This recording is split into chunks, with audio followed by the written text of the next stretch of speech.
اعوذ باللہ من الشیطان الرجیم بسم اللہ الرحمن الرحیم۔ معزز صحافی حضرات اور میرے انتہائی قابل احترام بھائیوں اور دوستوں، جیسا آپ جانتے ہیں کہ چند دن بعد پاکستان میں اور عالم اسلام میں مبارک مہینہ رمضان کا مہینہ آ رہا ہے، اور یہ ہمارے لیے ایک غنیمت ہے، اللہ کی رحمت ہے، برکت کا مہینہ ہے، اور ہم شدت کے ساتھ اس بابرکت مہینے کا انتظار بھی کر رہے ہیں۔ اس موقع پر میں حکومت پاکستان سے مطالبہ کروں گا کہ رمضان کے دوران مہنگائی پر کنٹرول ہونا چاہیے، احترام رمضان جو آرڈیننس ہے اس پر پوری طرح عمل کرنا چاہیے، اور عوام کے مشکلات کے پیش نظر خوراک کی چیزوں میں 50% ان کی قیمتوں میں کمی کرنی چاہیے۔ آپ جانتے ہیں کہ مغرب اور یورپ میں بھی جب کرسمس کے مواقع آتے ہیں تو وہاں ہر چیز سستی ہو جاتی ہے، اور عمومی طور پر لوگ انہی دنوں کا انتظار بھی کرتے ہیں، خاص کر غریب لوگ۔ لیکن یہاں پر جیسے ہی رمضان کا مہینہ آیا اور مہنگائی میں اضافہ، ذخیرہ اندوزی میں اضافہ اور لوگوں کے مشکلات میں اضافہ، تو وزیر اعظم نے اعلان کیا ہے کہ میں ہر چیز کی خود ہی نگرانی کروں گا، اور ماضی میں جب بھی انہوں نے نوٹس لیا ہے تو وہی چیز مارکیٹ سے غائب ہو جاتی ہے اور ان کی قیمتوں میں اضافہ بھی ہوتا ہے۔ تو ہم چاہیں گے کہ اس بار حکومت اعلان کرے کہ خوراک کی تمام چیزوں میں 50% ان کی قیمتوں میں کمی کا اعلان کرتی ہے حکومت، اور جہاں جہاں ضرورت ہو تو حکومت خود سبسڈی دے کر دکانداروں کو بھی فائدہ پہنچائے۔ اس وقت جو سب سے اہم مسئلہ ہے وہ ملکی معاشی تباہی اور بربادی ہے۔ گزشتہ عرصے میں جب سے پی ٹی آئی کی حکومت آئی ہے، ہمارے روپیہ کی قدر میں کمی آئی ہے، مہنگائی میں اضافہ ہوا ہے، بے روزگاری میں اضافہ ہوا ہے، امن و امان میں بے انتہا خرابی آئی ہے، اور حکومت نہیں بتا سکتی ہے کہ گزشتہ 1130 دنوں میں انہوں نے کون سی چیز ٹھیک کر لی، کون سا ڈپارٹمنٹ انہوں نے ٹھیک کر لیا۔ تعلیم کی حالت مزید بگڑ گئی، اسپتالوں میں علاج کی صورتحال بہت ہی خراب ہوا ہے، اور جو کمانے والے تھے، جو دوسروں کو دینے والے تھے، وہ اب خود نانے پینا کے محتاج ہو گئے ہیں، اور سفید پوشی قائم کرنا لوگوں کے لیے مشکل ہو گیا ہے۔ تو ایسے حالات میں حکومت نے ایک اور عجیب اقدام اٹھایا کہ نہ پارلیمنٹ کو اعتماد میں لیا، نہ اپنی قوم کو اعتماد میں لیا، اور وہ یہ کہ ملک کا سب سے اہم ادارہ اسٹیٹ بینک آف پاکستان، حکومت پاکستان نے IMF کے حوالے کیا، اور اب اس آرڈیننس پہ اگر عمل ہو جاتا ہے تو اسٹیٹ بینک پاکستان کا یہ اب ہمارا نہیں ہوگا، یہ IMF کا ایک ذیلی ادارہ ہوگا، اور ان کے احکامات پر عمل درآمد کرنا، ان کے ایڈوائس اور مشوروں پر پاکستانی قوم کو نچوڑنا، ان کے گردنوں کو مروڑنا، اور پیسے جمع کرنا اور پیسہ IMF کے حوالہ کرنا، یہی ان کا کام ہوگا۔ اب اس کا کوئی آڈٹ پاکستان کی حکومت نہیں کر سکتی۔ اب وہ پارلیمنٹ کے سامنے اسٹیٹ بینک کا گورنر جواب دہ نہیں ہے۔ اب وہاں کے ملازمین پر پاکستان کے قواعد اور ضوابط کا جو سرکاری ملازمین کے لیے اس کا اطلاق نہیں ہوگا، اور یہ بالکل پاکستان میں ایسٹ انڈیا کمپنی کی طرح ایک اور کمپنی ہوگی، اور ہمارا معاشی شہرک ان کے کنٹرول میں ہوگا۔ اس لیے جماعت اسلامی نے حکومت کی اس آرڈیننس کو مسترد کیا ہے، اور ہم مطالبہ کرتے ہیں کہ اس آرڈیننس کو حکومت واپس لے لے اور قوم سے معافی مانگ لے۔ پہلے حکومت کام کرتی ہے، بعد میں جب لوگ احتجاج پہ آ جاتے ہیں تو پھر کہتے ہیں کہ چلو ہم اس کو واپس لے لیتے ہیں۔ اس طرح انڈیا کے ساتھ معاہدہ انہوں نے کوشش کی، گندم درآمد کرنے کا ایک فیصلہ کیا، لیکن جب عوام نے آئینہ دکھایا تو پھر یہ حکومت پیچھے ہٹ گئی۔ اس طرح روز ہی حکومت ایک یو ٹرن لینے کی عادی ہو گئی ہے، لیکن اس کا نزلہ اور ان کا نقصان صرف اور صرف ہمارے غریب عوام کو ہوتا ہے۔ تو ہم یہی چاہتے ہیں کہ حکومت اسٹیٹ بینک جو کہ پاکستانی قوم کی امانت ہے، یہ قوم کے حوالے کر لے، اور آئی ایم ایف کو کسی بھی صورت میں ہم یہ بینک دینے کے لیے آمادہ نہیں ہے، ہم اس کی اجازت نہیں دیں گے انشاءاللہ تعالی، اور ہم ہر وہ راستہ اختیار کریں گے جو آئین اور قانون اجازت دیتا ہے کہ اس بینک کو کسی بھی قیمت پر پاکستان کے ہاتھوں سے نکل کر آئی ایم ایف کے ہاتھوں میں چلا جائے۔ ہم یہ کم از کم برداشت نہیں کر سکتے، غیرت مند قوم اس کو برداشت نہیں کرتی ہے۔ اس حکومت نے بالکل پاکستان کو ایک تماشا بنایا ہے، خارجہ محاذ پر بھی ناکامی سے دوچار ہے، اندرونی محاذ پر بھی پوری قوم اس وقت حیران اور پریشان ہے۔ تو ہم چاہتے ہیں کہ حکومت نے عوام کے ساتھ جو وعدے کیے تھے وہ پورا کرے، ایک بھی اب تک پورا نہیں کیا، نہ 1 کروڑ نوکریوں کا وعدہ پورا کیا، نہ 50 لاکھ گھر دینے کا وعدہ پورا کیا، نہ پیٹرول اور ڈیزل کی قیمتوں میں کمی کا وعدہ پورا کیا، نہ روپے کی قدر اپنی جگہ پر لانے کا وعدہ پورا کیا، اور ہر دن ایک حکومت ایک نیا یو ٹرن لیتی ہے، لیکن اس کا نقصان عوام کو ہے۔ اور حکومت صرف ایک ہی کام میں اسپیشلائزیشن رکھتی ہے، وہ یہ کہ روز سرکاری ملازمین کو تبدیل کرنا، اپنی سیکرٹریوں کو تبدیل کرنا، اپنے وزراء کو تبدیل کرنا، لیکن اب عام آدمی یہی کہتا ہے کہ 1-2 وزیر کی تبدیلی سے یا چند سیکرٹریوں کی تبدیلی سے نظام نہیں بدلے گا، اب تو یہ پورا ٹبر تبدیلی کے قابل ہے۔ اچھا یہ بتا دیں سر، یہ جو پی ڈی ایم کے آگے جو حالات کیا آگے جا رہے ہیں، آپ کو کیا لگتا ہے کہ ان کا آپس میں اتفاق رہے گا پی ڈی ایم کا؟ دوسرا یہ کہ جو پیپل پارٹی نے 4 مارچ کو جو استعفوں کے لیے بارے میں اجلاس انہوں نے موخر کیا، اس کے بارے میں آپ کیا کہتے ہیں؟ دیکھیے، پی ڈی ایم کی اپنی سیاست ہے، ہماری اپنی سیاست ہے، پی ڈی ایم اپنا کام کرے، ہم اپنا کام کرتے ہیں، اور پی ڈی ایم جس طرح ہم نے دیکھا ہے کبھی وہ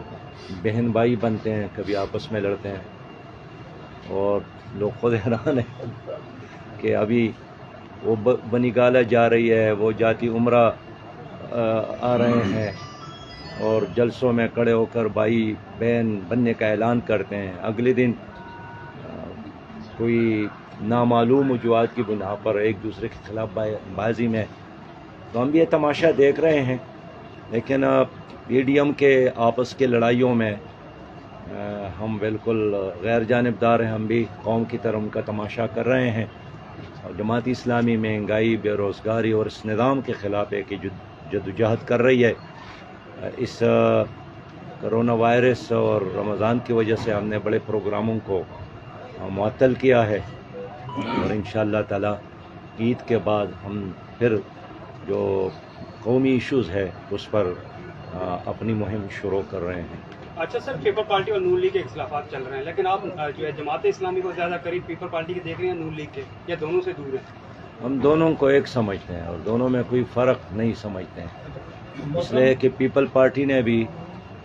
ایک بار نہیں بار بار حکومت کی ہے، اور مسلم لیگ نے بھی بار بار حکومت کی ہے۔